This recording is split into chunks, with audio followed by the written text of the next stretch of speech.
Next है two cells grouped in parallel। इसके formula equivalent R equivalent कैसे आएगा के बारे में इसका डेरिवेशन देखेंगे। पहले तो डायग्राम बना लो।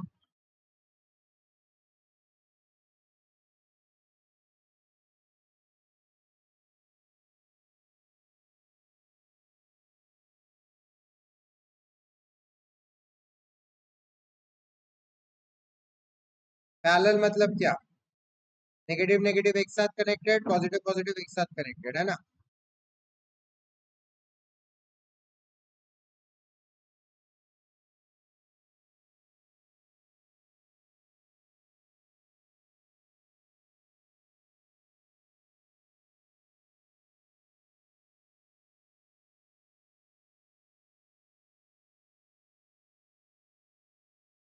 ऊपर वाला है E1 R1, नीचे वाला है E2 R2। यहाँ से करंट जा रहा है I2, यहाँ से करंट जा रहा है I1।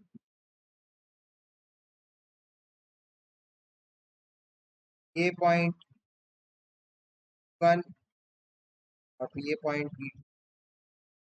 यहाँ पे A और यहाँ पे यहाँ से टोटल करंट जो आ रहा है I, इधर भी टोटल करंट जो आ रहा है I। Two cells connected in parallel, ठीक है।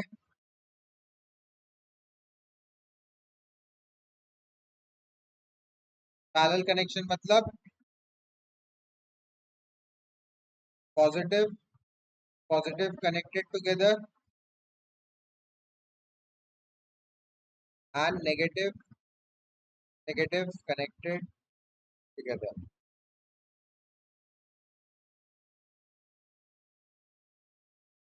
चलो अब इसका डेरिवेशन करते हैं। सबसे पहले पैरेलल में क्या रहता है, हमको साफ पता चल रहा है I1 और I2। यहाँ से ऐसे I1 आ रहा है, यहाँ से ऐसे I2 आ रहा है, ये दोनों मिलके जुड़ के क्या बना रहे हैं I।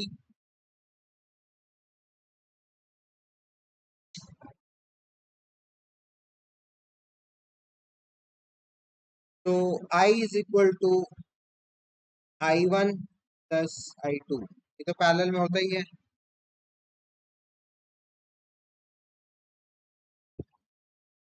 अब ऊपर वाले को देखो, इस अरेंजमेंट को देखोगे तो क्या इक्वेशन आएगा? इक्वेशन 1 आएगा बी। अच्छा, दोनों पैरेलल है तो दोनों का पोटेंशियल डिफरेंस भी सेम होगा। Potential difference across the whole thing, parallel में पोटेंशियल डिफरेंस सेम होता है। तो ऊपर वाले का इक्वेशन हो जाएगा V is equal to E1 minus I1 R1। होगा देखो, V is equal to E1 minus I1 R1। और नीचे वाले का क्या हो जाएगा? V is equal to E2 R2 minus sorry E2, नीचे वाले का हो जाएगा V is equal to E2 minus I2 R2। Equation 1 equation 2 होगा, सर्किट में देख लो।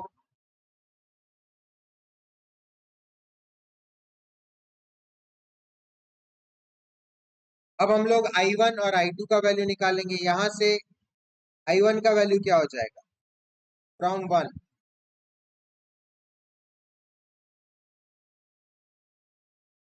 B minus E1 divided by R1। ये हो गया माइनस I1, है ना। ये पहले ट्रांसपोज हुआ, माइनस हो गया, फिर R1 नीचे चला गया। तो I1 हो जाएगा E1 minus B by R1 होगा। Similarly from 2 B minus E2 by R2 is equal to minus I2 हो जाएगा। तो I2 कितना हो जाएगा?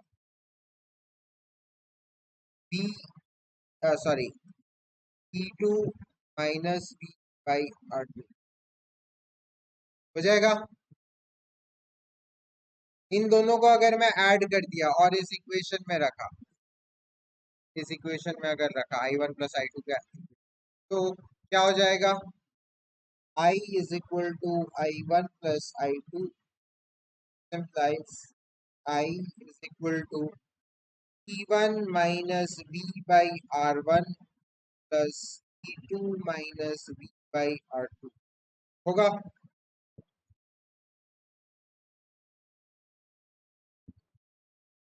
इनको अलग अलग करते हैं क्योंकि मैं ईएमएफ सारा एक साथ लाना चाहता हूँ और वोल्टेज सारा एक साथ ले जाना चाहता हूँ। तो ये हो जाएगा E1 by R1 minus V by R1 plus E2 by R2 minus V by R2 हो जाएगा। अब मैं सारे ईएमएफ्स को एक साथ कर दूंगा, क्या हो जाएगा फिर? 1 by R1 plus E2 by R2, और बाकियों में से मैं माइनस V कॉमन ले लूंगा।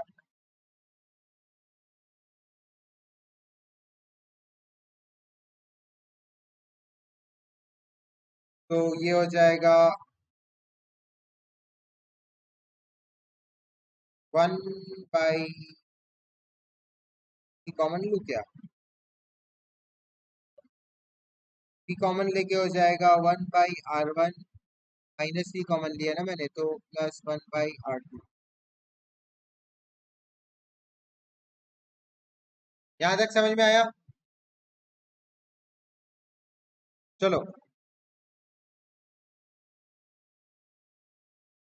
थोड़ा और सॉल्व करते हैं इसको। ये हो जाएगा, अगर मैं एलसीएम लिया तो R1 R2 और R1 को ऐसे किए तो E1 R2 plus E2 R1 हो जाएगा एलसीएम लेके, माइनस V, यहाँ पे भी R1 R2 और पर R1 प्लस R2 हो जाएगा ऐसे। अब हमारा जनरल फॉर्म क्या रहता है?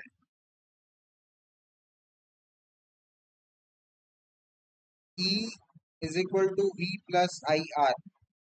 तो हम लोग को अभी ये R को ऊपर ले जाना है, यहाँ पे ले जाना है जनरल फॉर्म में लाने के लिए। तो R1 R2 ऊपर गया तो क्या हो जाएगा? आई, इन दोनों को वो कर दो, फिर अब फिर से R1 R2 को कॉमन ले लो।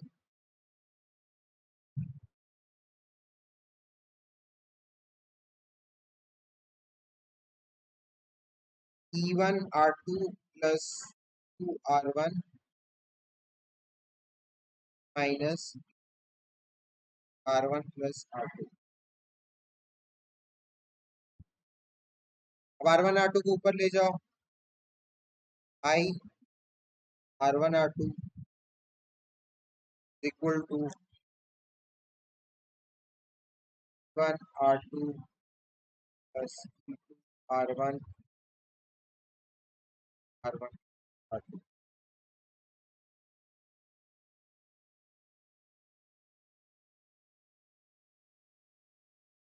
अब ये वाले टर्म को इधर लेके आ जाओ,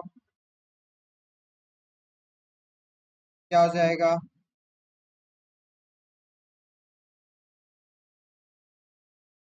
I R1 R2 minus 1 R2 plus R1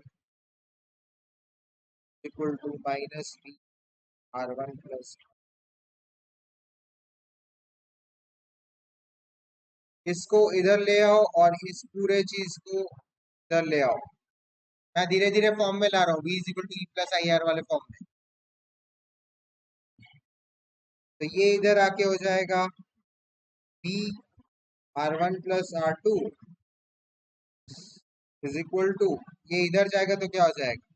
E1 R2 plus E2 R1, ये पॉजिटिव हो जाएगा, नेगेटिव हट के पॉजिटिव हो जाएगा, और ये हो जाएगा माइनस आई R1 R2 होगा। अब R1 प्लस R2 को नीचे ले जाओ। अब हमारा प्योर फॉर्म में आ गया E1 R2 plus R1 divided by R1 plus R2 minus I R1 R2 divided by R1 plus.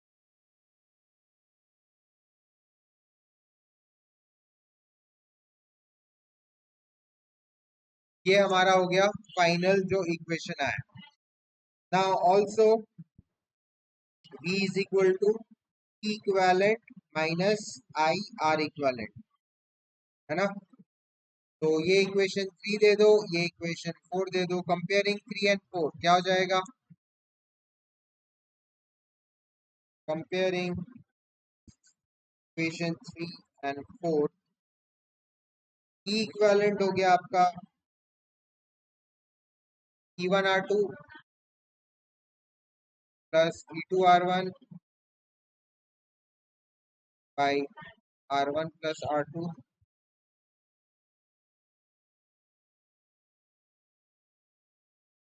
And R equivalent हो गया आपका R1 R2 by R1।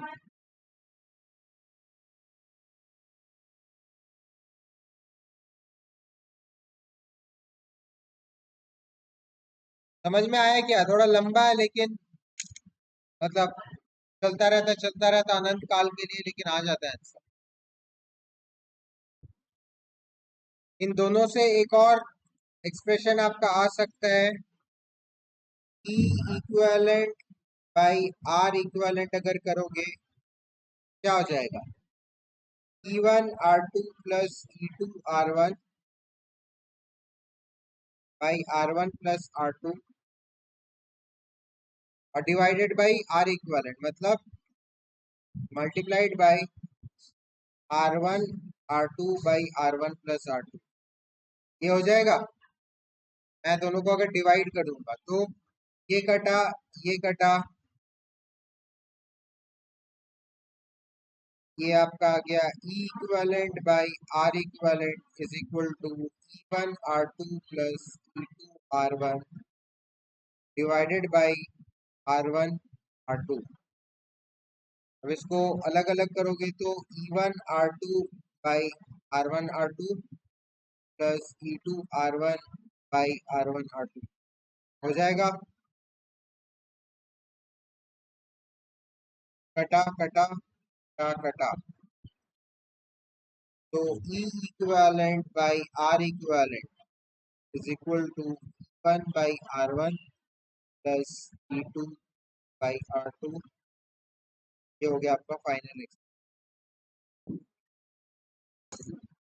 To cells joint in parallel. लिख लो इसको, ये module में नहीं है।